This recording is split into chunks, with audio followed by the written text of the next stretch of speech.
समीचीन विकल्पों का सम्यक समाधान। सुनिए परम पूज्य श्रमण श्री सुप्रभ सागर जी महाराज के मुखारबिंद से YouTube चैनल सुप्रभ उवाच पर।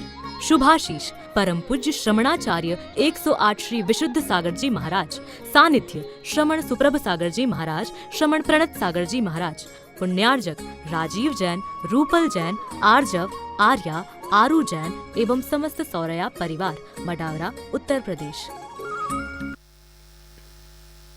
ओम नमः सिद्धेभ्य। नमो नमः सत्तुहितंकराय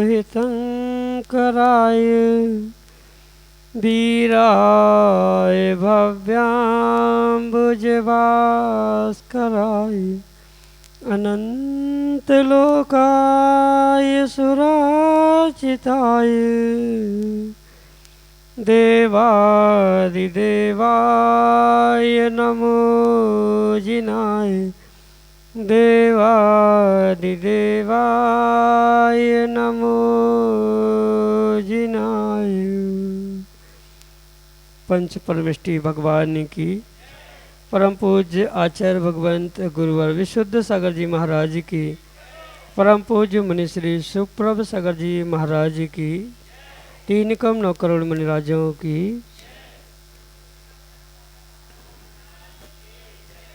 अनंत विकल्प, अनंत संसार और उस अनंत संसार के चक्र में भटकता जीव अनंत दुखों को ही प्राप्त करता है, लेकिन निर्ग्रंथों की अनुकंपा, उनका उपकार जब हमारे ऊपर होता है तो निश्चित ही हमारा अनंत संसार शांतता की ओर आगे बढ़ जाता है। परम पूज्य आचार्य भगवंत गुरुवर विशुद्ध सागर जी महाराज के मंगल सुभाषिष से परम पूज्य मुनि श्री सुप्रभ सागर जी महाराज द्वारा आपको आत्म कल्याण की वह अनूठी विधा प्रदान की जा रही है, जिसके माध्यम से आप अपने मन के विकल्पता को समीचीनता के साथ परम पूज्य मुनिश्री तक भेजने का पुरुषार्थ करें और परम पूज्य मुनिश्री उसका जब आपको आगम के परिप्रेक्ष्य में सम्यक समाधान प्रदान करेंगे तो निश्चित ही आपका अनंत संसार रूप भ्रमण अनंत सुख की ओर अवश्य ही बढ़ जाएगा। ऐसे आत्मकल्याण की अनूठी विधा से आप भी जुड़ने का प्रयास करें और अपना समीचीन विकल्प भेजते हुए परम पूज्य मुनिश्री से उसका आगम के परिप्रेक्ष्य में सम्यक समाधान प्राप्त करें। प्रारंभ करते हैं आज का सम्यक समाधान। और आज के पहले विकल्प के लिए आष्टा मध्य प्रदेश से डॉक्टर मगन जैन, श्रीमती चंदा जैन महाराज श्री के चरणों में बारंबार नमोस्तु निवेदित करते हुए अपना समीचीन प्रश्न रख रहे हैं कि महाराज श्री अनंत काय का स्वरूप क्या है एवं इसमें कौन सी वनस्पति आती है। हमारे समीचीन विकल्प का सम्यक समाधान करने की अनुकंपा करें। नमोस्तु महाराज जी, नमोस्तु। ओम नमः सिद्धम। परम पूज्य आचार्य भगवान गुरुवर विशुद्ध सागर जी महाराज की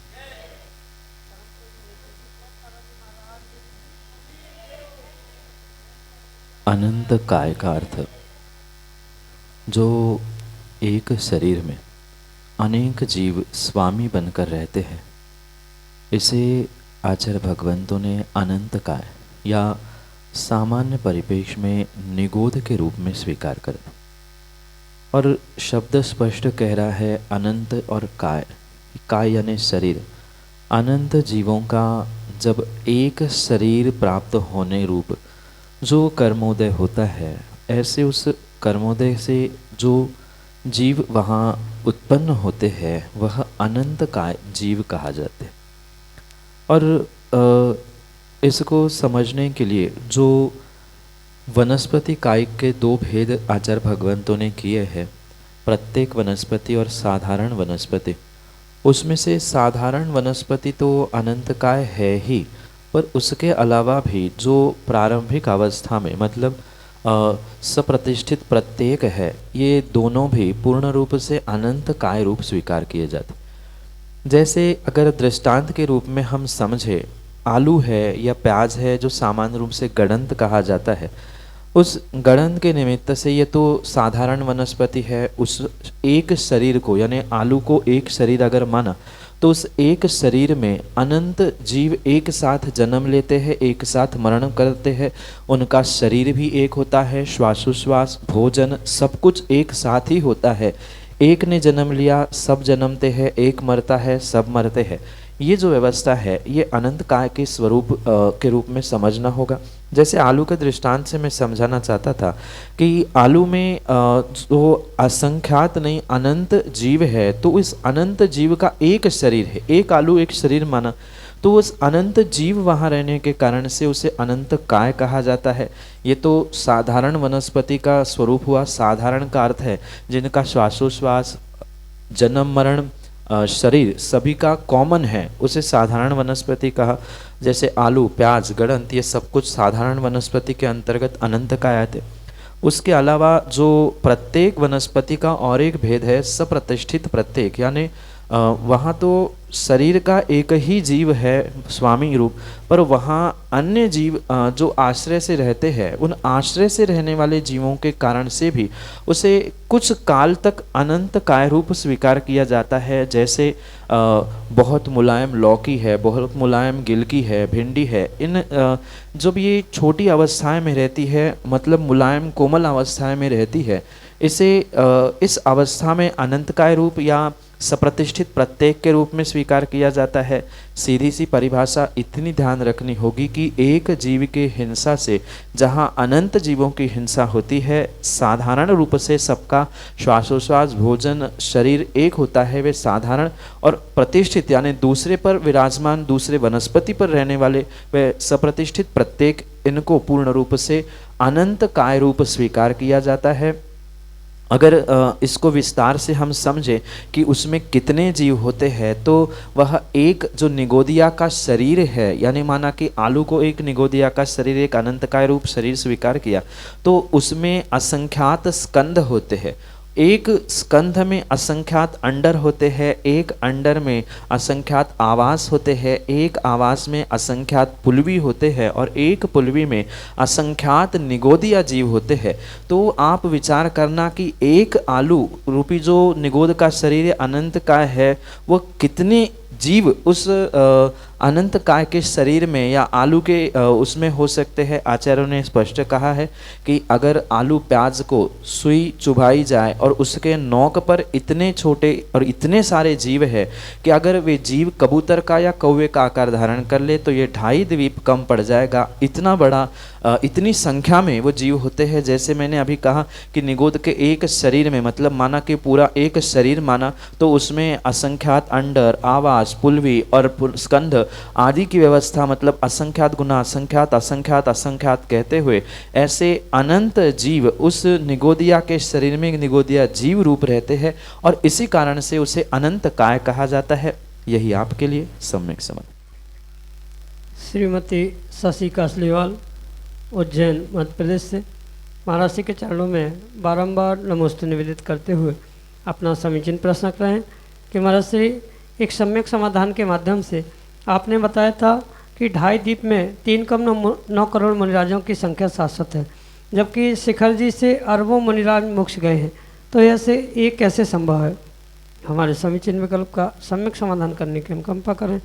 नमोस्तु महाराज जी, नमोस्तु। माँ, जो 3.9 करोड़ मुनिराजों की संख्या है वो मोक्ष जाने वाले मुनिराजों की संख्या नहीं है, अपितु जो शाश्वत मुनिराज इस 2.5 द्वीप मतलब 15 कर्मभूमि के निमित्त से विद्यमान होते हैं, 6ठे गुणस्थान से लेकर 14वें गुणस्थान तक, उनकी ये विशेष रूप से संख्या है। इसका किसी भी प्रकार से मोक्ष जाने वाले मुनिराजों से कोई तालमेल नहीं है, उनके संख्या से कोई तालमेल नहीं है।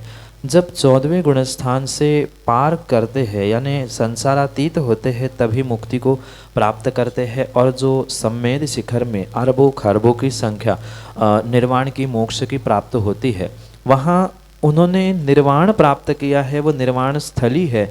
और निर्वाण स्थली का किसी प्रकार से शाश्वत अंक जो 3 कम 9 कोटि रूप है वह संबंध नहीं रखता। पुनः ये स्पष्ट समझे, जो वर्तमान में मतलब हर समय भूत में, भविष्य में और वर्तमान में जो मुनिराजों की संख्या विद्यमान है, निर्वाण को प्राप्त करने वाले नहीं, तो निर्वाण जो प्राप्त हो चुके वो तो इस संख्या से बाहर ही हो चुके।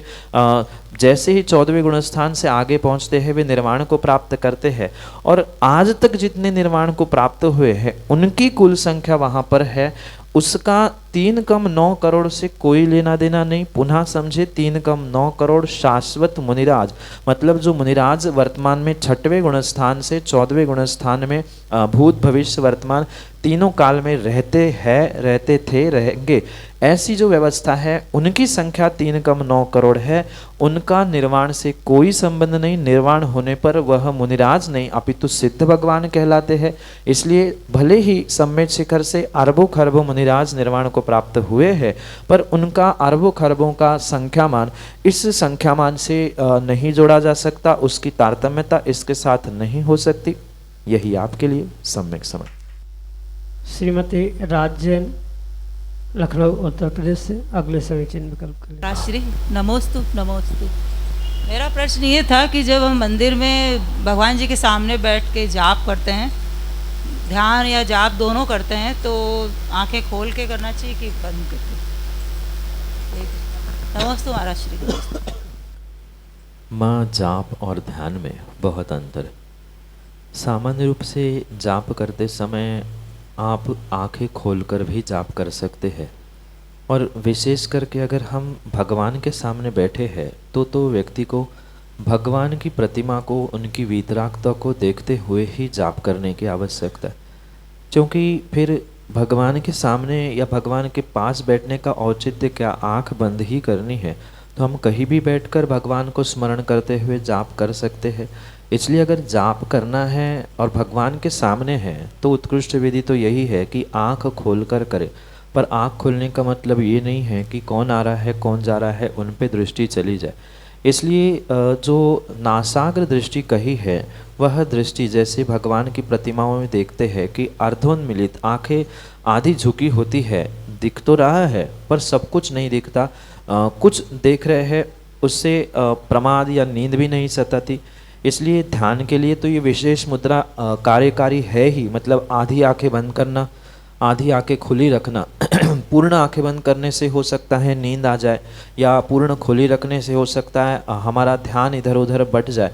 इसलिए जो उत्कृष्ट विधि कही है आधी आंखें बंद आधी आंखें खुली, ऐसे ही ध्यान करने की आवश्यकता है। आप ध्यान कहीं भी करें, ये विधि सर्वोत्कृष्ट विधि मानी जाती है। और जाप के लिए हम भगवान के सामने बैठे हैं, गुरु के सामने बैठे हैं, तो भगवान और गुरु को निहारते हुए आँखों से भी एनर्जी ग्रहण करने का प्रयास करें, ऊर्जा ग्रहण करें। और साथ में हम जो जाप कर रहे हैं उससे तो कर्मों की निर्जरा हो ही रही है।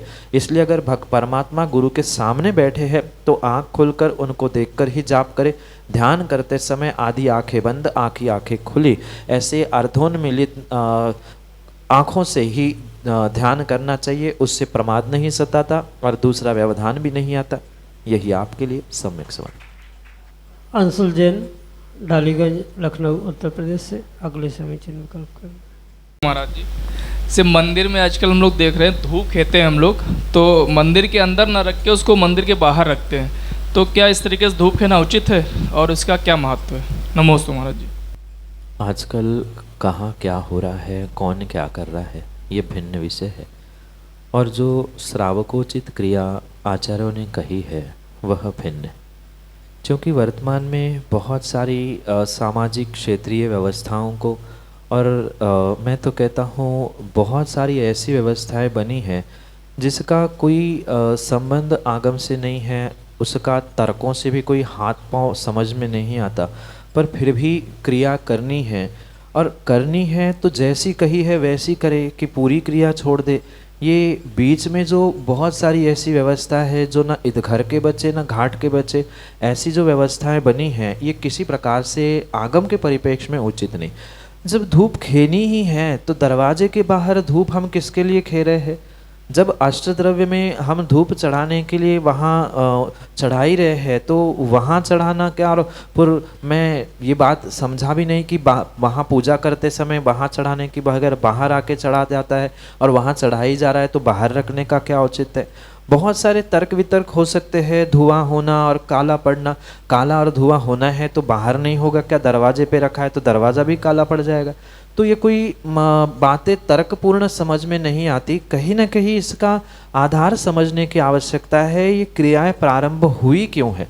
अगर हम परमात्मा के समीप पहुंचकर यहाँ जहाँ पूजा कर रहे हैं वहाँ धूप नहीं खे रहे हैं, फिर धूप खेने का मतलब ही क्या। उससे अच्छा है कि जैसे सामान्य रूप से धूप चढ़ाई जाती है ऐसे ही धूप चढ़ाई जाए। धूप खे ही रहे हैं तो फिर बाहर दहलान में या गेट के बाहर चढ़ाने का, धूप खेने का कोई औचित्य समझ में नहीं आता। कायदा तो यही है, जहाँ द्रव्य चढ़ाने की व्यवस्था है वही सभी द्रव्य चढ़ाए जाते हैं। नहीं तो एक व्यवस्था बढ़िया बनाई जाए, एक नैवेद्य के लिए टेबल लगाया जाए, एक चावल के लिए, एक फलों के लिए, एक धूप के लिए, सब अलग अलग लगाया जाए और 8 द्रव्य अलग अलग चढ़ाए जाए। उठाने वाले मालिक की कितनी सहूलियत रहेगी, उसको अलग अलग द्रव्य भी मिल जाएगी। ये भी दिमाग लगा के काम किया जाए तो उसका भी फायदा होगा और आपकी भी मेहनत बचेगी। पर ये कोई तर्क संगत बातें नहीं है, ये विसंगति को ही उत्पन्न करने वाली बातें हैं। इसलिए विवेक पूर्वक श्रावकों को कार्य करना चाहिए। और मुझे ये बात नहीं समझ में आई कि काले हो रहे हैं इसके कारण धूप बाहर रखे ना, काला तो कहीं भी हो रहा है और हो रहा ही है तो फिर मेंटेनेंस का खर्चा जो समाज दे रही है उसका क्या औचित्य है। मेंटेनेंस देना ही है, सब कुछ व्यवस्थाएं चल ही रही है। तो ये कोई बात तर्क संगत समझ में नहीं आती। आगम में यही लिखा है, जो बलिपीठ यानी जहाँ सब द्रव्य चढ़ाया जाता है वही सब द्रव्य चढ़ाने की व्यवस्था है। अन्यथा सब द्रव्य अलग अलग टेबल पे ही चढ़ाया जाए। एक ही बेचारे धूप को सबसे अलग क्यों किया गया, यही आपके लिए सम्यक समझ। डालीगंज लखनऊ उत्तर प्रदेश से अभिलाषा जैन अगले समीचीन विकल्प करें। नमोस्तु महाराज जी, नमोस्तु महाराज जी। मेरा प्रश्न ये है कि अशुद्धि में जो स्त्रियां होती हैं वो प्रवचन देख नहीं सकती तो क्या सुन सकती हैं? नमोस्तु महाराज जी। अशुद्धि के समय जो महिलाओं को या किसी प्रकार से सूतक पातक आदि के दिनों में भी जो देवशास्त्र गुरु से मर्यादा बनाने का विधान है उसके पीछे बहुत बड़ा सिद्धांत है। क्योंकि जैसी शरीर की अशुद्धि होती है कहीं ना कहीं उसके निमित्त से व्यक्ति के भावों की भी अशुद्धि अवश्य होती, और भावों की अशुद्धि में व्यक्ति सही निर्णय, सही कार्य पुण्य प्राप्ति के रूप में नहीं कर सकता। इसीलिए ये व्यवस्थाएं आगम में बनाई। और विशेष करके अशुद्धि के दिनों में जो महिलाओं के लिए प्रवचन सुनना देखना की बात अलग है।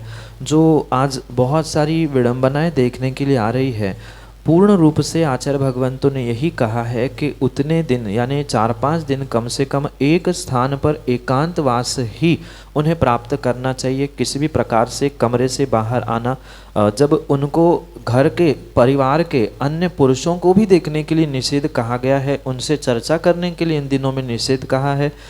इतना तक कहा गया है कि इन दिनों में संभावना है, शक्ति है तो उपवास करे, 4 दिन नीरस करे, कुछ नहीं तो रस त्याग करते हुए ही भोजन करे। बहुत सारी व्यवस्था इसके पीछे आचार्य भगवंतों ने समझाई है और ये विवेक पूर्वक ही कार्य करने की आवश्यकता है। पर वर्तमान में भोजन बनाना, दूसरों को कराना, नहीं कर पा रहे हैं तो मिलकर कहीं जाना, या बहुत सारी जो विपरीतताएं देखने में आ रही है, ये किसी प्रकार से उचित नहीं है। रही बात सच्चे देवशास्त्र गुरु के निमित्त से मर्यादा की, तो मंदिर परिसर में भी ऐसे दिनों में पहुंचना उचित नहीं है। जो जैसी व्यवस्था बनाई है उस व्यवस्था से ही जीना उत्कृष्ट है। भले ही वर्तमान में टीवी, मोबाइल आदि बहुत सारे साधन हो चुके हैं धर्म से जुड़ने के लिए। बहुत सारे लोग मोबाइल से भक्तांबर सुन नहीं रहे हैं तो पढ़ रहे हैं, उच्चारण नहीं कर रहे तो देख रहे हैं। जब मोबाइल हाथ में ले ही लिया तो उसमें सब कुछ डाटा जो है, फोटो है, भजन है,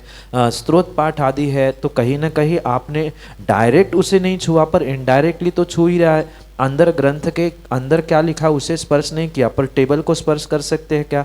नहीं कर सकते। तो उन दिनों में मोबाइल को भी स्पर्श करना किसी प्रकार से उचित नहीं है। सुनने देखने की तो बात कोसों दूर रही, परिवारजनों से भी, परिवार के पुरुषों से भी मर्यादित रहने के लिए, बात करने के लिए निषेध किया गया है। तो फिर देवशास्त्र गुरु की प्रवचन सुनना, देखना, उनके दर्शन करना, समीप पहुंचना, ये किसी प्रकार से उचित नहीं होता।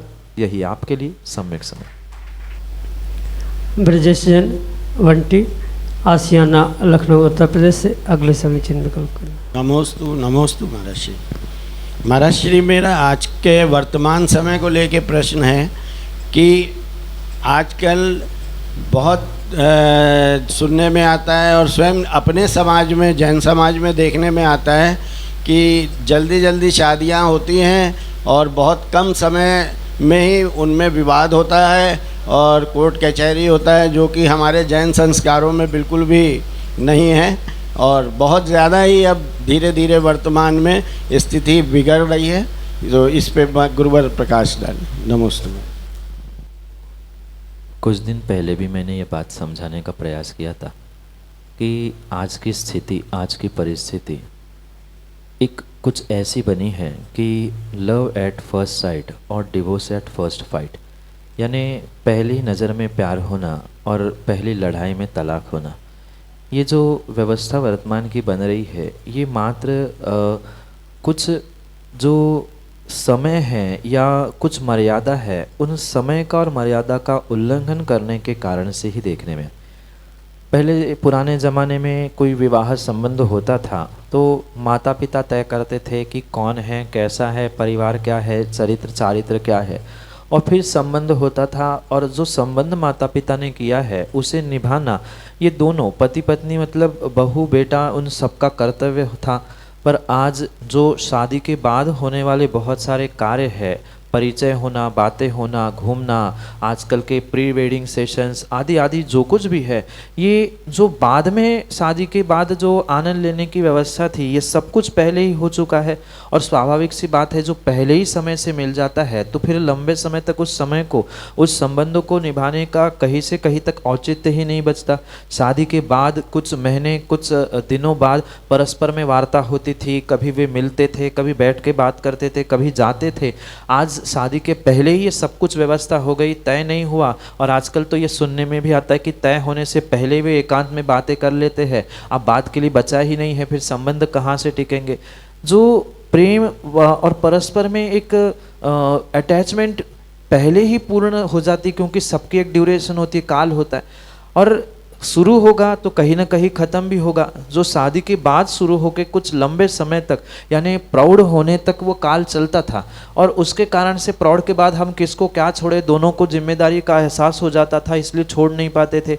आज दोनों पति पत्नी कमाते हैं, दोनों के पास बहुत सारा पैसा है, दोनों यही सोचते ये नहीं मिला तो दूसरा मिल जाएगा, दूसरा नहीं मिला तो तीसरा मिल जाएगा, और कोई नहीं मिला तो पैसे है, कमा लेंगे, खा लेंगे और जी लेंगे। इसलिए सब कुछ पैसा ही बन चुका है, समय मर्यादा सबका उल्लंघन हो चुका है। जो बाद में होना था वो पहले ही हो जा रहा है। इसलिए जो ये संबंध है, जो परिवार है, बहुत जल्दी बिखरते हुए दिख रहे हैं। यही आपके लिए सम्यक समय। समीचीन विकल्पों का सम्यक समाधान सुनिए परम पूज्य श्रमण श्री सुप्रभ सागर जी महाराज के मुखारबिंद से YouTube चैनल सुप्रभ उवाच पर। शुभाशीष परम पूज्य श्रमणाचार्य 108 श्री विशुद्ध सागर जी महाराज, सानिध्य श्रमण सुप्रभ सागर जी महाराज, श्रमण प्रणत सागर जी महाराज, पुण्यार्जक राजीव जैन, रूपल जैन, आर्जव, आर्या, आरू जैन एवं समस्त सौरया परिवार, मडावरा, उत्तर प्रदेश।